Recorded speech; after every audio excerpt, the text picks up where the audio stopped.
The Choctaw Nation of Oklahoma is keeping every facet of their culture alive, as illustrated with the centuries-old tradition of stickball, one of the oldest field sports in the Americas. This original Native American sport eventually evolved into modern-day lacrosse. Stickball is a highlight of many Choctaw festivals and events every year across southeastern Oklahoma. Early on among Choctaw tribal villages, stickball was also known as Little Brother of War because of its roughness and its successful resolution of disputes between tribes or villages. When disagreements arose between Choctaw communities, stickball provided a civilized way to settle the issue. Even though these rivalries no longer exist, there is still intense competition as today's Choctaw youth continue to enjoy this traditional sport. Early stickball rivalries have been depicted by many observers as violently physical, and yet full of mutual respect between the opposing teams. No protective equipment was worn. Dislocated collarbones, broken limbs, and even death were not uncommon. Today, the sport is still played with fervent physical interaction. Even though modern-day games are timed, many games in the past would last several days.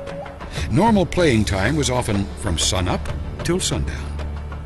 Goalposts, which in early days were simply large rocks or trees, were sometimes located within each opposing team's village.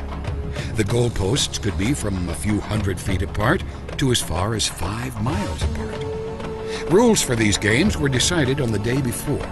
Generally, there was no out of bounds, and the ball could not be touched with the hands. As many as 20 to 1,000 men from opposing villages or tribes would participate. The medicine men acted as coaches. Before the match, players and their supporters passed the night singing, dancing, and soliciting divine support.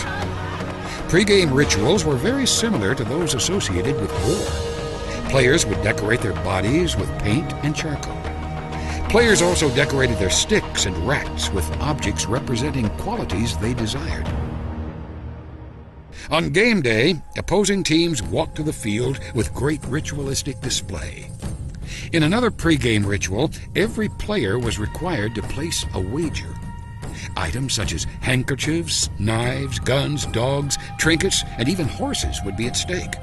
The bets would be displayed near the spectators, and items would be awarded proportionately to the winner of each quarter. The first stickball sticks were essentially giant wooden spoons with no netting.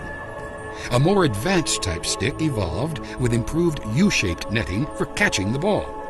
It was considered cowardly to avoid the ball. Huge confrontations between opposing sides resulted in mass confusion as every player converged en masse on the ball.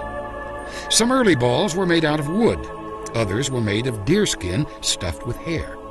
They were typically 3 inches in diameter. The Choctaw Nation is actively promoting a cultural revival to assure their language and traditions are preserved and documented for future generations. Stickball is an integral part of this cultural rebirth.